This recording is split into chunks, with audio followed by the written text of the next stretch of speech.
Dans le sud de la Roumanie, le système antimissile américain a été déclaré officiellement opérationnel ce jeudi. Une annonce qui a provoqué la colère de Moscou, qui le considère comme une menace pour sa sécurité. Formé de missiles intercepteurs, ce système défensif sera officiellement intégré dans le bouclier antimissile de l'OTAN lors du sommet de Varsovie en juillet. Cela n'a jamais été lié à la Russie, mais aux missiles balistiques en provenance du Moyen-Orient dirigés vers des alliés de l'OTAN et vers les forces américaines en Europe, a déclaré le vice-secrétaire américain à la Défense. Et je voudrais juste faire écho à ce qu'a dit le secrétaire général. Nous avons proposé aux Russes de leur montrer les spécificités techniques. Face à ce qu'elle considère comme une menace directe, la Russie a promis en retour de renforcer ses capacités militaires.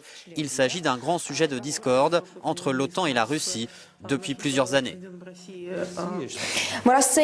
Nous considérons le déploiement de telles plateformes de lancement au sol en contradiction avec les recommandations du traité sur les forces nucléaires à portée intermédiaire, affirme la porte-parole du ministère russe des Affaires étrangères. Ainsi, dit-elle, les États-Unis ont violé le traité INF. Il faut clairement le reconnaître, sans précautions diplomatiques supplémentaires. Lancé en 2010, le projet de bouclier antimissile de l'OTAN vise le déploiement progressif d'intercepteurs de missiles et de puissants radars dans l'est de l'Europe et en Turquie. Un an plus tôt, Barack Obama recevait le prix Nobel de la paix pour ses efforts en matière de dénucléarisation.